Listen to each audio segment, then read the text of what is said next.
జానపద గాయని అలాగే ఒక రకంగా తెలంగాణ సింగర్, పాప్ సింగర్ ఎవరు అంటే ఫస్ట్ మంగ్లీ పేరే గుర్తొస్తది. అలియాస్ సత్యవతి అనుకుంటా ఆమె పేరు.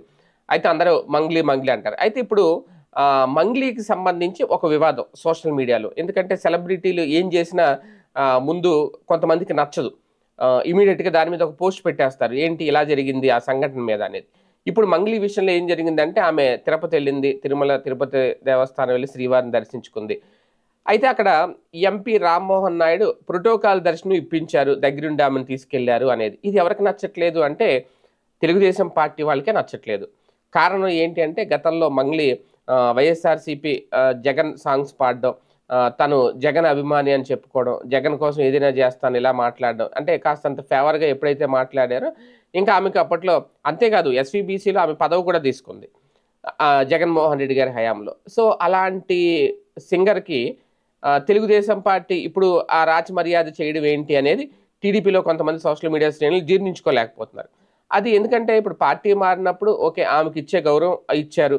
అప్పుడు ప్రభుత్వం అప్పుడు గుర్తింపు ఇచ్చింది, గౌరవం ఇచ్చింది. ఇప్పుడు ప్రభుత్వం ఇప్పుడు గుర్తింపు, గౌరవం ఇచ్చింది. ఇంకా ఆమె పాట పాడింది, జగన్ పాట పాడింది కాబట్టి జగన్ పార్టీ అని అనుకోవడానికి ఏముంది? ఇప్పుడు వీళ్ళు అవకాశం ఇస్తే వీళ్ళ తరపున కూడా ఒక పాట పాడతారు. పోయిందేముంది అందులో? ఇప్పుడు సింగర్స్ కూడా ఏమన్నా రాజకీయాలు ఉంటాయా? సింగర్స్ మేము ఈ పార్టీకే పరిమితం అని ఏమన్నా చెప్తారా? వాళ్ళ మనసులో ఉండుండొచ్చు. అది వ్యక్తిగత అభిప్రాయం. అలాగని చెప్పి ఆమె ప్రొఫెషన్‌కి గౌరవం ఇవ్వాలి.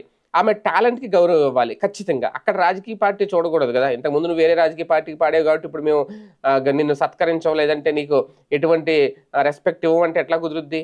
కాకపోతే అది కొంతమందికి నచ్చట్లేదట. రామ్మోహన్ నాయుడు చేయడానికి కూడా అలాగ ఎందుకు ఆమెను తీసుకెళ్ళి అలా చేశారు అంటూ తప్పుపడుతున్నారు. మీరంతా గౌరవం ఇవ్వాల్సిన పనే ఉంది ఆవిడకి అనేది. అలాగే ఎందుకంటే మొన్న కూడా ఇక్కడ అదే కదా జరిగింది. చివరికి పార్థసారథి ఆయన కలిస్తే దాన్ని పెద్ద రచ్చ చేసి పార్థసారథి గారితోటి సారీ చెప్పించి ఇవన్నీ హడావుడి చేశారు కదా! ఇక్కడ.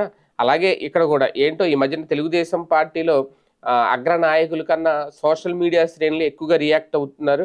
తప్పొప్పులను వాళ్ళే డిసైడ్ చేస్తున్నారు. వాళ్ళే అసంతృప్తి వ్యక్తం చేస్తున్నారు. దాని మీద ఒక పోస్ట్ పెడతారు. అది మొత్తం వైరల్ అవుతది. ఏంటి ఇలా చేశాడు మన నాయకుడు అని వాళ్ళే బాధపడిపోతారు. అంటే ఒక రకంగా స్టీరింగ్ వాళ్ళు తీసుకొని మొత్తం పార్టీని వాళ్ళు నడుపుతున్నారో ఏంటో అర్థం కాదు గానీ, ఇప్పుడు ఈ మంగ్లీ వంటి వారికి ప్రాధాన్యత ఇవ్వడం అనేది కార్యకర్తలను హేళన చేయడం కాదా అంటూ పోస్టులు పెడుతున్నారట. 2 రోజులుగా కేంద్ర మంత్రి రామ్మోహన్ నాయుడుని టార్గెట్ చేస్తూ ఈ పోస్టుల యుద్ధం టీడీపీలో వేడి పుట్టిస్తుంది. ఈ పోస్టింగులపై మరి కేంద్ర మంత్రి ఎలా రియాక్ట్ అవుతారు అనేది చూడాలి.